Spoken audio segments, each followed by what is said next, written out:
Naalala mo ba to? Then weeks later, eto naman. In real life scenario, almost 70 pesos per liter na ang gas. Isipin mo yun? Dati nasa 40, minsan 50. Ngayon malapit na mag 70 pesos per liter. At maraming tao nagtatanong, ano yung nangyari? Iran Foreign Minister's statement comes nearly a week after he had said negotiation with the Americans may be off the table.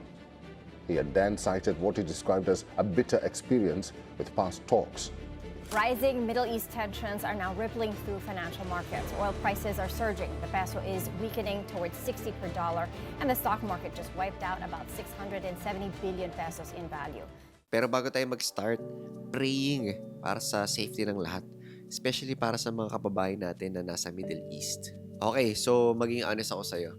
Nung una kong nabasa yung news about US, Iran, at nakita ko kung gaano kabilis tumaas yung mga oil prices, nag-worry din ako. Hindi lang as a trader, also bilang tao. Kasi ganito, yung mga ganyang events, hindi lang sila number sa chart eh.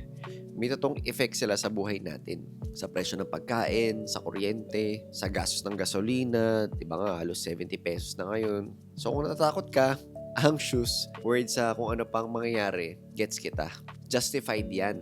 Hindi ka naman nag-overreact. Pero ito yung gusto kong sabihin sa'yo. Yung anxiety na na-feel mo ngayon, may reason yan. Kapag merong perceived danger, yung utak natin nagre-release ng stress hormone. Kaya mas emotional ang decisions natin.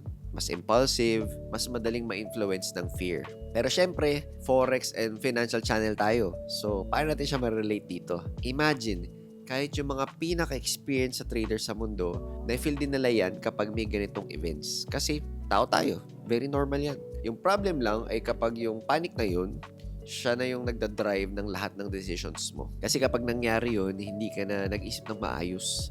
Nagre-react ka na lang. At sa business, yan, sa trading, sa buhay, yung mga nagre-react lang ng walang plan, sila yung madalas na natatalo.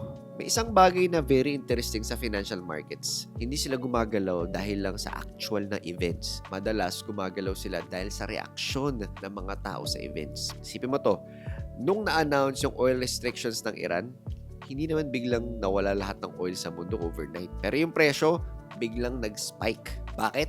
Kasi investors around the world nag-start na mag-ask ng pare-parehong tanong, safe pa ba ang pera ko dito? At kapag maraming tao ang nag-move ng pera sa same period of time, doon gumagalaw yung market. So makita mo, kapag may ganitong events, tumataas ang gold, or lumalakas ang US dollar, or lumalakas yung Japanese yen, at yung ibang currencies at assets, nagiging volatile.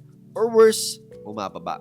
Hindi yan dahil nagbagong lahat overnight, kundi dahil nagbago ang emotions ng majority ng investors. Kaya ito yung sinasabi namin palagi sa Forex. Hindi chart yung kailangan mong ma-master. Kailangan mo rin maintindihan yung psychology behind the market. Kasi most of the time, yung market ay mirror ng emotions ng tao. Okay, so ngayon pag-usapan naman natin yung specific na effect ng panic sa forex market. Kapag merong global uncertainty tulad ng nangyayari ngayon, usually tatlong bagay ang makikita mo. First, yung volatility. Ibig sabihin, mas malaki ang galaw ng price. Pero sa dati gumagalaw ng 50 pips, pwedeng umabot ng 150 o 200 pips. Mas malaki yung potential income, pero mas malaki rin ang potential na talo. Pangalawa, mga safe haven assets magsa-surge. Gold, US dollar, Japanese yen. So, bakit sila? Kasi historically, kapag takot ang investors, dito napupunta ang pera. Gold especially, ito yung classic na fear asset. Kapag may gera, may tension, may uncertainty, historically, makakakita ka ng pataas na galaw sa gold. Lastly, risk assets, nagiging unstable. Lastly, mga risk assets, nagiging unstable. Yung mga currencies ng developing economies, possible mag-weaken. Stocks, crypto, posibleng mag-drop muna bago mag-recover. Kaya ang tanong ng marami, magte-trade ba ako ngayon? And speaking of, kailan ka magte-trade, pakinggan nyo tong mabuti ha. Ito yung hindi madalas sinasabi ng ibang educators. May mga times na ang pinakatamang desisyon ay wag muna mag-trade. At sa nangyayari ngayon, para sa mga beginners, ito yung isa sa mga times na yun. Kasi ganito, kapag volatile ang market, mas malaki ang galaw ng prices. At kapag hindi ka pa sanay sa normal na galaw ng market, mas mahirap mong ma-manage yung mas malaking galaw. Parang natututo ka pa lang magmaneho, tapos biglang EDSA agad na rush hour yung nagigit-gitan yung mga tao. Pero wala ka pa ng mga basic driving skills. Ayan, delikado yan. So kung beginner ka pa lang, huwag ka muna mag-trade ngayon. Mag-observe ka muna.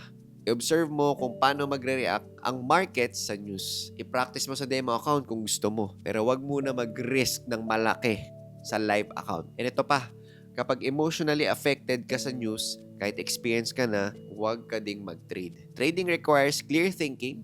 Kapag nag-aalala ka, kapag stress ka, yung decisions mo for sure maging emotional din. Hindi analytical. Sabi nga nila, don't trade money you can't afford to lose.